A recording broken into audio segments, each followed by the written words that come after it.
Jail जाना पड़ा तो सबसे पहले मैं जाऊंगा। कॉकरोच पार्टी की हुंकार से हिली सरकार। दिल्ली में चढ़ा सियासी तापमान। हजारों छात्रों के बीच गरजे अभिजीत। दिया सरकार को ये बड़ा अल्टीमेटम। अभिजीत दीपके ने संभाली कमान। संविधान की किताब लेकर पहुंचे मैदान। क्या बीजेपी के मंसूबों पर फिर देखी कांग्रेस पार्टी पानी? उठ रहे सियासी गलियारों में सवाल। चुनावी गणित बिगड़ना तय। जो लोग सोच रहे थे कि कांग्रेस पार्टी क्या कर पाएगी, नई पार्टी है तो कुछ नहीं होगा, लेकिन उन सब के सोच पर करारा प्रहार इस बार अभिजीत दीपके ने किया है। जो पार्टी के चीफ है, उन्होंने पहले दिल्ली के जंतर मंतर पर अपनी ताकत दिखाई तो अब यूपी में आकर बीजेपी सरकार के माथे पर चिंता की लकीरें खींच दी हैं। इस बार उन्होंने आर पार की लड़ाई का सबसे बड़ा ऐलान कर दिया है, जिसे भाजपा खेमे में हलचल सी पैदा कर दी है। जबकि विपक्ष भी अब कांग्रेस पार्टी पर नजरें गड़ाए हुए बैठा हुआ है, जिसके पीछे की वजह भी है, क्योंकि एक तरफ बीजेपी 2027 विधानसभा चुनाव की तैयारियों में पूरी ताकत के साथ जुटी हुई है, दूसरी तरफ छात्र आंदोलनों के बीच कांग्रेस पार्टी ने ऐसी एंट्री मारी है जिसने राजनीतिक गलियारों का ध्यान अपनी तरफ खींच लिया।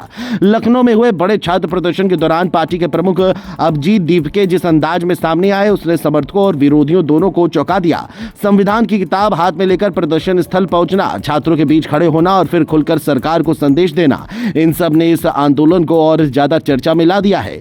दरअसल ये पूरा मामला भर्ती परीक्षाओं और छात्रों की मांगों से जुड़ा हुआ है। बड़ी संख्या में छात्र लखनऊ के इको गार्डन में इकट्ठा हुए और अपनी मांगों को लेकर आवाज उठाई।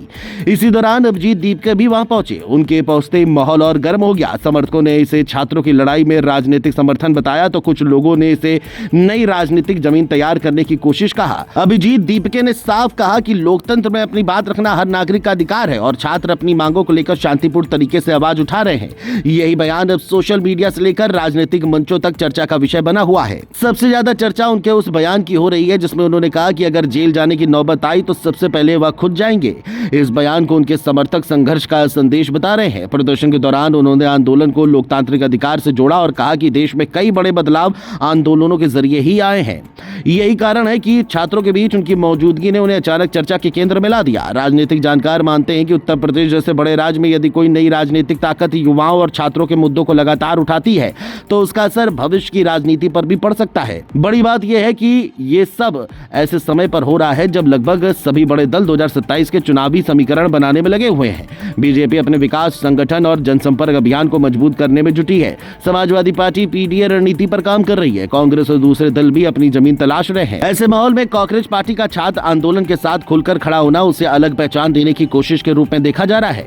हालांकि अभी ये कहना जल्दबाजी होगी कि इसका सीधा चुनावी फायदा मिलेगा, लेकिन इतना जरूर है कि पार्टी ने अपने लिए चर्चा का एक नया रास्ता खोल दिया है। राजनीतिक असर की बात करें तो उत्तर प्रदेश में युवाओं और प्रतियोगी छात्रों की संख्या बहुत बड़ी है। भर्ती परीक्षाएं, परिणाम, नियुक्तियां और रोजगार जैसे मुद्दे हमेशा चुनावी बहस का हिस्सा रहे हैं। यदि कोई राजनीतिक दल इन मुद्दों को लगातार उठाता है और छात्रों के बीच अपनी मौजूदगी दर्ज कराता है तो उसे भविष्य में राजनीतिक लाभ मिल सकता है। फिलहाल लखनऊ का ये प्रदर्शन सिर्फ छात्रों की मांगों तक सीमित नहीं रहा, क्योंकि एक तरफ सरकार अपनी नीतियों और फैसलों के साथ आगे बढ़ रही है, दूसरी तरफ नई राजनीतिक ताकतें भी अपनी मौजूदगी दर्ज कराने में जुटी हैं। अब देखने वाली बात यह होगी कि कांग्रेस पार्टी का यह आक्रामक अंदाज आगे भी जारी रहता है या नहीं। लेकिन इतना जरूर है कि अभिजीत दीपके के इस कदम ने यह संदेश दे दिया है कि 2027 की राजनीतिक जंग में अब सिर्फ पुराने खिलाड़ी ही नहीं बल्कि नए चेहरे भी अपनी जगह बनाने की कोशिश कर रहे हैं।